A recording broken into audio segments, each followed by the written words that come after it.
19절 말씀부터 23절에 있는 말씀 우리 함께 한 목소리를 읽도록 하겠습니다. 시작. 곧 안식 후 첫날 저녁 때 제자들이 유대인들을 두려워하여 모인 곳에 문을 닫았더니 예수께서 오사 가운데 서서 이르시되 너희에게 평강이 있을지어다. 이 말씀을 하시고 손과 옆구리를 보이시니 제자들이 주를 보고 기뻐하더라. 예수께서 또 이르시되 너희에게 평강이 있을지어다. 아버지께서 나를 보내신 것 같이 나도 너희를 보내노라. 이 말씀을 하시고 그들을 향하사 숨을 내쉬며 이르시되 성령을 받으라. 너희가 누구의 죄든지 사하면 사하여질 것이요 누구의 죄든지 그대로 두면 그대로 있으리라 하시니라. 아멘. 사랑의 하나님 아버지, 이 시간도 감사를 드립니다. 기록된 말씀을 통하여 오늘 이 시대를 살아가는 우리들에게 주시는 생명의 말씀으로 듣기를 원합니다. 말씀이 선포될 때에 상한 심령이 주님 치료받는 역사가 있게 해주시옵시고 오직 하나님만을 더 높이는 생명의 말씀이 주님 우리 마음에 담겨지는 시간이 되게 해 주시옵소서. 우리의 구원자 되신 예수님의 이름으로 기도하옵나이다. 아멘. 요즘은 거리를 둬야 된다 그런 얘기를 참 많이 하는데 말은 안 하더라도 옆을 한번 쳐다보시고 마음속으로 맺어봅시다. 할렐루야. 오늘은 2020년 부활주일입니다. 이 부활의 은혜와 축복이 예배를 드리는 여러분의 심령과 가정과 사업장에 충만해 주시길 주님의 이름으로 축복합니다. 우리는 해마다 부활주일을 우리가 맞이하게 되면은 3월이나 4월달에 하게 됩니다. 그래서 사람들이 근본에 같이 코로나 바이러스로 인하여서 부활주일을 한 주 연기할까 또 어떻게 할까 그럴 때에 그런 이야기를 하게 됩니다. 성탄절은 12월 25일로 정해져 있는데 목사님 왜 부활주일은 3월에 들기도 하고 4월에 들기도 합니까? 그렇습니다. 이 부활주일 지정 문제는 1700년 전에 그러니까 니케아 공회의에서 정하게 되었습니다. 태양력과 달리 이 부활절은 춘분을 지나서 만월, 보름이 지난 첫 주일을 부활주일을 지키려고 했습니다. 그래서 이 부활주일이 3월 말이 될 수도 있고 4월이 될 수도 있습니다. 성도 여러분, 우리가 이 부활절보다 더 중요한 것은 우리들이 매일 드리는 이 주일의 예배가 주님의 부활을 기억하고 드린다는 것을 기억할 수 있기를 바랍니다. 그래서 우리는 안식일을 지키지 아니하고 주일을 지킵니다. 주일은 주님의 날입니다. 우리들이 신약 성경 복음서를 살펴보면은 안식일을 지키다가 어느 날 안식 후 첫날로 바뀌는 것을 볼 수 있습니다. 안식 후 첫날이 주일이고 주일은 주님이 부활하신 날입니다. 우리들이 매주일 모여서 예배하는 것은 부활하신 예수 그리스도를 기억하고 예수님을 경배하기 위함입니다. 오늘 이 부활주일 이 예배를 통하여서 여러분의 모든 삶과 행하는 모든 일들 위해 부활의 영광이 회복될 수 있기를 바랍니다. 이 부활주일은 그리스도인에게 매우 중요한 날입니다. 우리들이 중요한 절기를 지키는데 성탄절, 부활절, 감사절 이 절기를 우리는 소중하게 여깁니다. 우리는 어떤 마음으로 부활절을 지켜야 되는가? 대부분의 사람들은 예수님이 과연 부활을 했는가 안 했는가 논증으로 논증으로 생각할 때가 많이 있습니다. 예수님이 부활하셨다고 하는 것은 우리의 논증으로 인해서 증명되는 것이 아니고 성경이 우리들에게 가르쳐주고 있기 때문에 우리는 부활을 믿는 것입니다. 성경 말씀을 우리가 믿는 겁니다. 어떻게 목사님 죽은 자가 살아날 수 있습니까? 살아날 수 없습니다. 초대교회 당시에 이 알미니안주의들이 그런 이야기를 많이 했습니다. 어떻게 죽은 자가 살아나는가? 성도 여러분, 우리는 예수님이 죽었다 살아났다고 하는 것을 우리가 논증하는 것이 아니라 성경에 죽은 자 가운데 3일 만에 부활했던 사실을 성경을 믿는 믿음이 우리의 믿음이 되어야 될 줄로 믿습니다. 또 한편으로는 우리 부활절날을 기억하는 날로 지키는 사람들도 있습니다. 예수님이 오늘 살아나신 날이다. 예수님의 부활을 특별히 기념하는 날로 지키는 분들이 많이 있습니다. 그러나 그렇지 않습니다. 부활주일은 예수님이 죽었다가 살아나신 날인 것을 증명하는 것도 아니고 예수님이 죽었다가 사신 그 날을 기념하는 것도 아닙니다. 우리들이 부활주일에 분명하게 기억해야 하는 것은 지금도 살아계신 그 하나님, 그 예수님께서 우리와 함께 한다는 사실을 기억해야 될 줄 믿습니다. 이 땅에 존재하는 종교로 가는 것은 그 신들이 그 대상이 가르친 것을 따르고 있습니다. 저는 부처님에 대하여서 특별히 전문적으로 배우지 않았지만은 여러 책을 살펴보면은 참 좋은 말을 많이 기록해 놨습니다. 썩내지 말고 남을 해롭게 하지 말고 세상에 어떤 현자도 가르쳐 줄 수 없는 그런 좋은 내용들을 가르쳤습니다. 남을 해롭게 하는 말은 전혀 없습니다. 선행을 하고 가난한 자를 돕고 구제하고 좋은 말, 우리의 삶의 교훈이 되는 말은 다 기록이 되어 있습니다. 그러나 우리가 부처님의 가르침을 따르지 않는 것은 우리는 왜 예수 그리스도를 따라 신앙의 길을 걸어가는가? 그 가르침에는 너무나도 큰 차이가 있습니다. 석가는 부처는 가르친 것으로 끝입니다. 이렇게 가르침을 따라 살아라, 네 마음에 새겨라, 가르침을 실천해라 하는데 예수님께서는 가르쳐 주실 뿐 아니라 죽음을 이기신 그분께서 그 예수님이 우리와 함께 해주시는 줄 믿습니다. 이것이 다른 종교와 차이 나는 점입니다. 부활절은 단순하게 예수님이 살아났다고 하는 것을 기억하는 절기에 멈출 수 없습니다. 예수님이 정말로 살아났는가 논쟁하는 것이 아닙니다.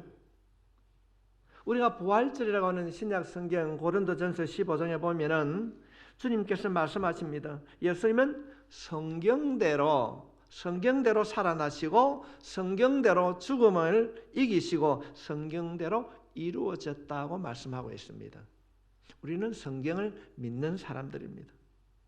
성경은 이미 예수님의 부활은 역사적인 사실이요 우리에 의하여 부활을 시시비비 따질 것이 아니라는 것입니다. 그렇다면 부활주의를 지키는 우리는 무엇을 기억해야 되는가? 여러분, 우리가 부활절을 지키는 이유가 무엇입니까? 예수님은 지금도 우리와 함께하는 임마누엘 되신 주님이라는 사실입니다. 이 사실을 우리가 믿을 것입니다. 지금도 예수님은 우리와 함께하는 줄 믿습니다. 우리가 이 사실을 분명하게 알면은 우리의 삶이 달라집니다. 왜 부정부패가 사라지지 않습니까? 우리가 교회를 옮기고 그 위에다가 십자가를 세우려고 그러니까 여러 가지 의견이 있습니다. 정말로 밤만 되면은 우린 고인은 잘 안 보이는데 서울에 가가지고 밤에 남산에 가서 한번 쳐다보십시오. 병원인지 교회인지 붉은 십자가 너무 많이 있습니다. 그런데 왜 그렇게 많은 교회가 존재하고 있으면서도 세상은 변화되지 않는가? 왜 교회를 다니면서 낙심하고 절망하고 좌절하고 있는가? 교회를 다니면서도 예수님의 이름을 기도하면서도 부활의 주님이 지금도 우리와 함께한다는 사실을 잃어버리기 때문에 그렇습니다. 사랑하는 성도 여러분, 우리 주님은 부활하셔서 지금도 언제나 어디에서나 함께 하시는 분이신 줄 믿습니다. 예수님께서는 부활하셔서 하나님 우편에 하나님 나라에 계신 것으로 끝나는 것이 아니라 오늘이라는 이 시간 속에 우리와 함께 한다는 것입니다. 주님이 우리와 함께 한다면 낙심하지 않습니다. 좌절하지 않습니다. 절망하지 않습니다. 다윗의 고백처럼 내가 사망의 엄청난 골짜기를 다닌다 할지라도 해를 두려워하지 아니할 것은 예수님이 나와 할렐루야. 이 믿음으로 살아갈 수 있기를 바랍니다. 이 시대에 부활을 믿는 우리들은 어떤 삶을 살아가야 되는가? 그 첫 번째가 우리와 함께 하신다는 것입니다. 우리와 함께. 이것이 기독교 신앙의 아주 중요한 진리입니다. 이 땅에 수많은 종교들이 있지만은 그들이 우리들과 다른 점은 무엇인가? 예수님은 지금도 살아계셔서 우리와 함께하다. 함께 할 수 없는 신적인 존재는 불안하고 가치가 없는 겁니다. 19절 말씀해 보면은 이날 곧 안식 후 첫날 저녁 때에 제자들이 유대인들을 두려워하여 모인 곳에 문을 닫았더니 예수께서 오사 가운데 서서 이르시되 너희에게 평강이 있을지어다. 예수님은 3일 만에 살아나셨습니다. 그리고 40일 만에 하늘로 승천하셨습니다. 그러나 이것이 끝이라고 한다면 주님의 부활이 우리가 어떤 의미가 있습니까? 부활하셔서 하나님 나라 갇혔다고 한다면 우리는 어떤 의미가 있는가? 그런데 성경은 부활하신 예수님이 찾아오셔서 제자들과 함께 했다고 기록하고 있습니다. 성도 여러분, 이것이 부활주일에 우리들이 다시 한번 기억하고 새겨두어야 할 것입니다. 우리들이 기억해야 될 것이 뭔가 하면은 다시 한번 말씀을 드립니다. 부활하신 주님은 우리와 함께 하십니다. 함께 하십니다. 이것이 부활의 주님이 우리에게 주신 선물이라는 것입니다. 지금 제자들은 굉장히 불안하고 있습니다. 지금 십자가에 예수님을 못 박아 죽인 그들의 그 무리들이 믿는 자들을 죽인다고 혈안이 되어 있습니다.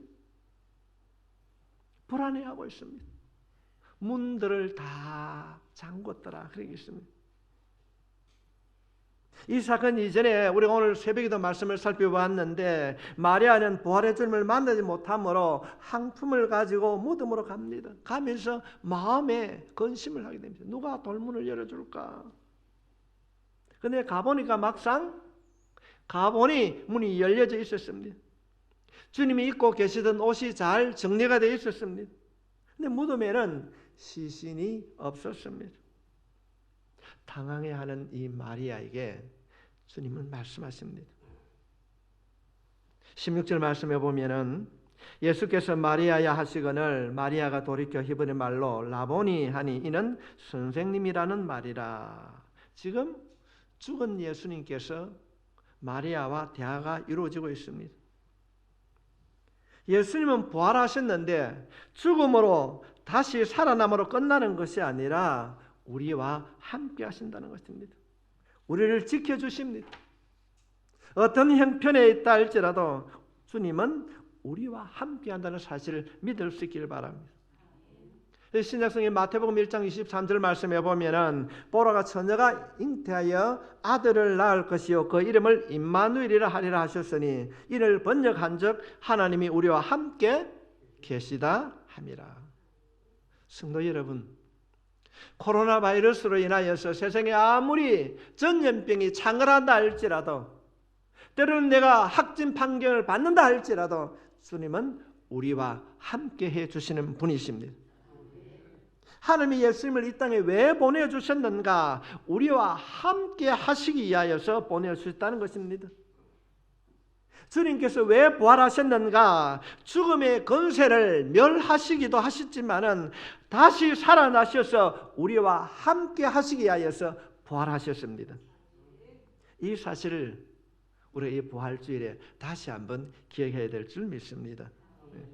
그래서 28장 마태복음 28장 20절 말씀에 보면은 내가 너에게 분부한 모든 것을 가르쳐 지키게 하라. 볼지어다 내가 세상 끝날까지 너희와 항상 함께 있으리라 하시니라. 여러분, 우리와 함께 하신다고 약속하신 분이 누구십니까? 죽음을 이기시고 부활하신 예수님이십니다.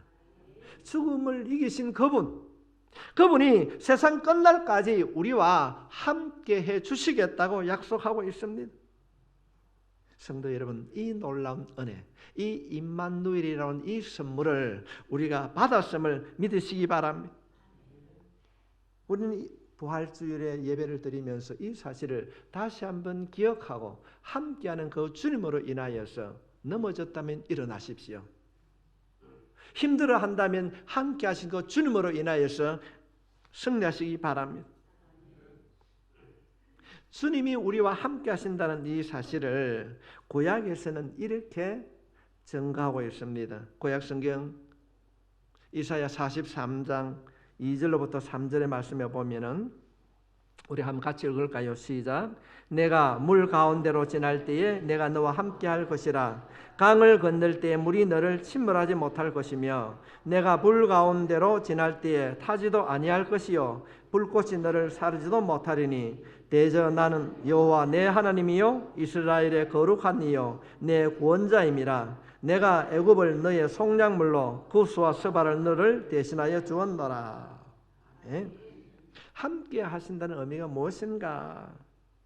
물 가운데 지날 때에 주님이 침몰하지 못하도록 지켜주신다는 약속입니다.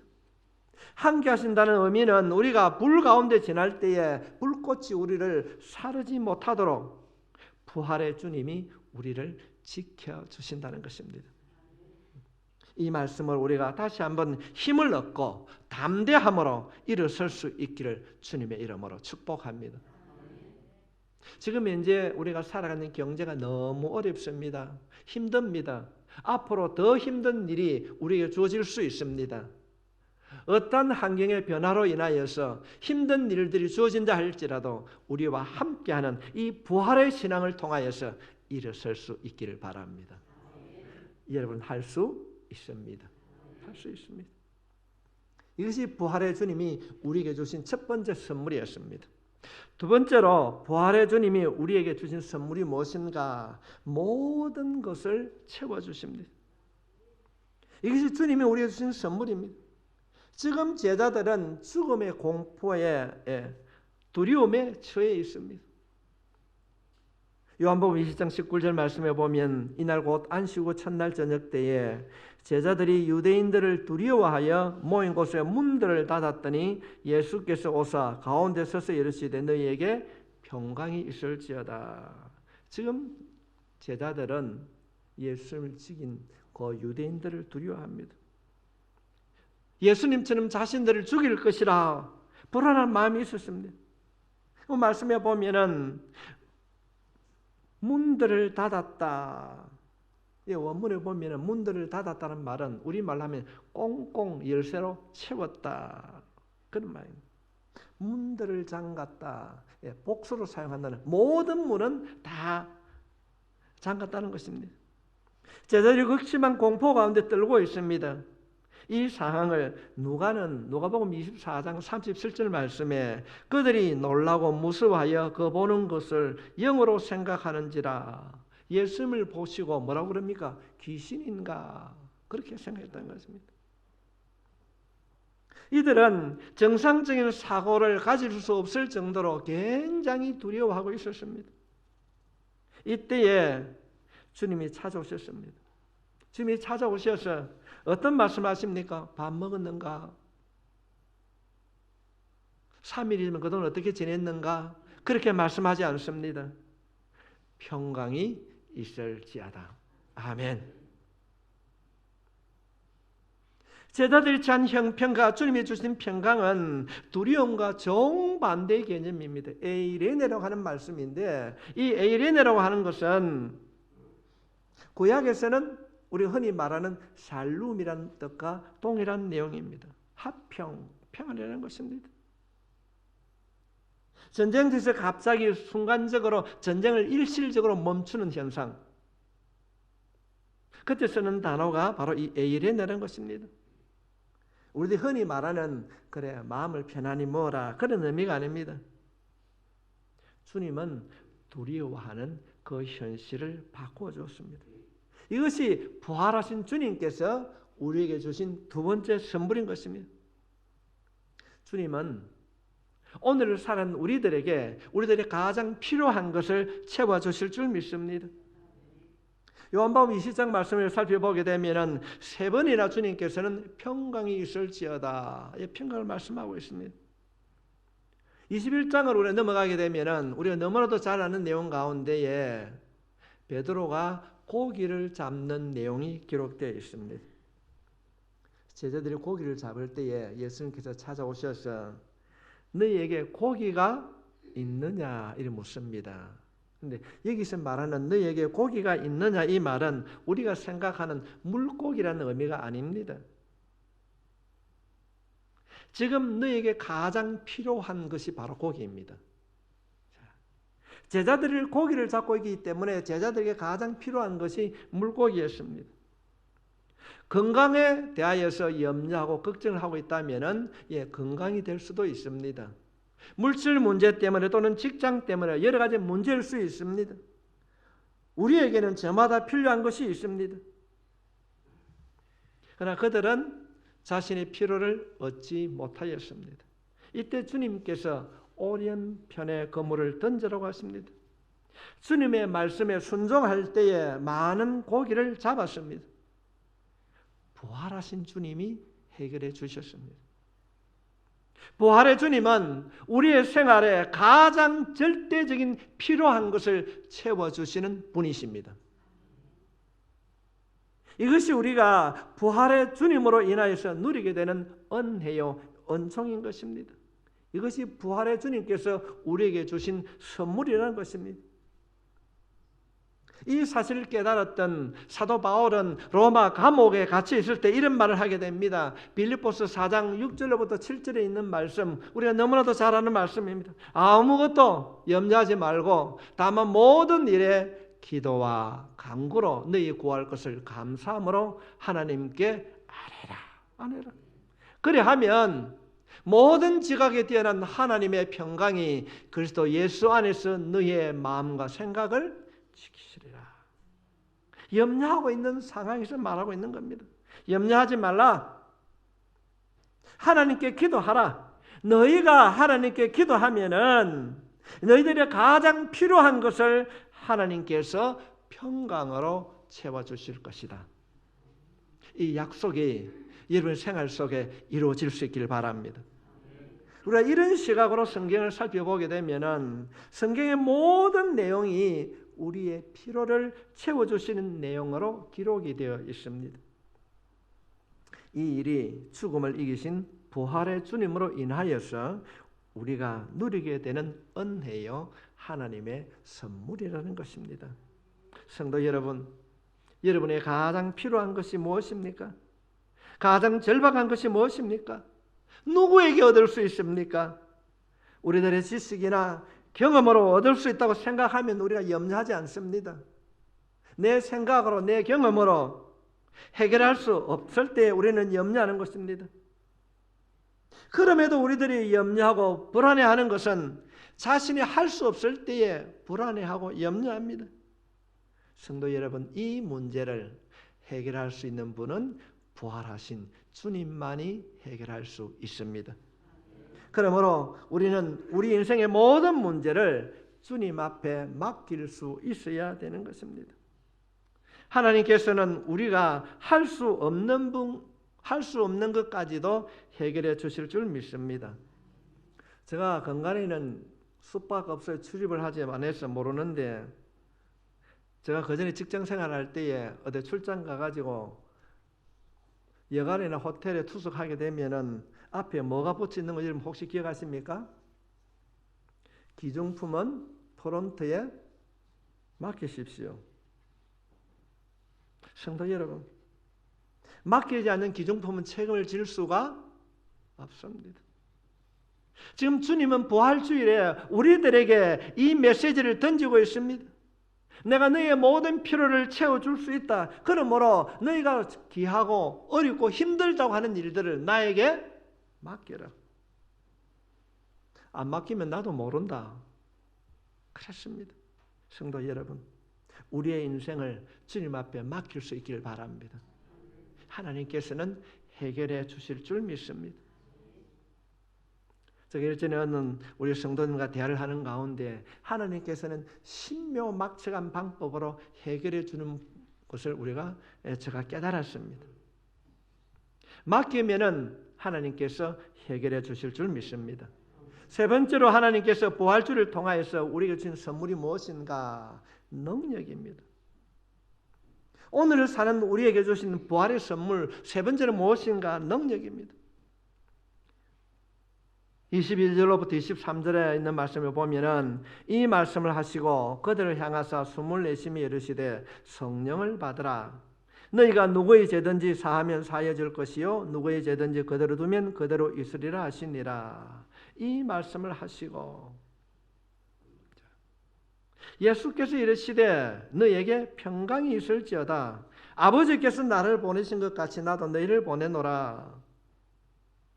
예수님께서 하나님이 예수님을 이 땅에 보내신 것처럼 예수님께서 우리를 세상에 보내신다는 것입니다. 보냄을 받은 우리들의 허물과 부족함이 많아서 주님께서는 무언가를 주시는데 그 주님께서 주시는 것이 성령이라는 것입니다. 성령. 누구든지 죄를 사하면 사해질 것이요 누구의 죄든지 그대로 두면 그대로 있으리라. 죄를 사는 권세를 우리에게 주신 것이 아니라 생명을 살리는 권세를 우리에게 주셨다는 것입니다. 그래서 너희들을 세상 가운데 보낸다는 것입니다. 이것이 얼마나 큰 능력입니까? 세상의 어떤 것으로도 생명을 살릴 수가 없습니다. 오직 예수님으로 말미암고는 생명을 구원할 수 없습니다. 이 일을 주님께서 우리에게 맡기시면서 성령을 우리에게 받으라 하십니다. 하나님께서 예수님을 통하여서 맡기신 그 일을 우리가 할 수 있습니다. 해야 됩니다. 왜냐하면 하나님께서 우리에게 성령을 주셨기 때문에 그렇습니다. 이것이 부활의 주님께서 우리에게 주신 선물이라는 것입니다. 이 사실을 믿으면 세상 가운데도 당당하게 살아갈 수 있습니다. 이미 좀 약하고 좀 부족해도 내가 믿는 그 예수님으로 인하여서 당당하게 멋지게 건강하게 살아갈 수 있기를 주님 여러분 축복합니다. 조금 내가 배운 학벌이 없고 가진 것이 적다고 주눅들지 마십시오. 세상의 가치로는 연약한 자이지만은 주님을 이기신 그 부활의 주님으로 인하여서 우리는 이길 수 있습니다. 코로나19 바이러스가 전 세계를 암흑의 도가니로 몰아가고 있습니다. 다 두려워하고 있습니다. 그러나 우리는 이길 수 있습니다. 사도 바울은 빌립보서 4장 12절로부터 13절 있는 말씀에 보면은 이렇게 말씀하고 있습니다. 특별히 13절 말씀에 보면은 내게 능력 주시는 자 안에서 내가 모든 것을 할 수 있느니라. 할 수 있습니다. 환경이나 배경의 지배를 받지 않는다는 것입니다. 어떠한 상황에도 이길 수 있습니다. 왜냐하면은 우리에게 내게 능력을 주시는 부활의 주님이 함께 하시기 때문에 그렇습니다. 어디를 가든지 졸지도 주무시도 아니하시는 그 주님이 우리와 함께 하시는 줄 믿습니다. 왜 우리가 힘들어하고 왜 우리가 좌절하고 왜 우리가 절망 가운데 있습니까? 부활의 주님을 잃어버리고 살기 때문에 그렇습니다. 바울이 말하는 능력 있는 삶을 살지 못하는 이유는 무엇인가? 부활의 주님, 우리와 함께하는 그 주님을 잃어버렸기 때문에 그렇습니다. 사랑하는 성도 여러분, 2020년 부활주를 맞이하여 우리가 다시 한번 이 말씀을 통하여서 용기를 얻고 새로워질 수 있기를 주의 이름으로 축복합니다. 예수를 믿는 믿음이 새로워질 수 있기를 바랍니다. 세상을 향하여서 복음을 전하는 도전이 새로워질 수 있기를 바랍니다.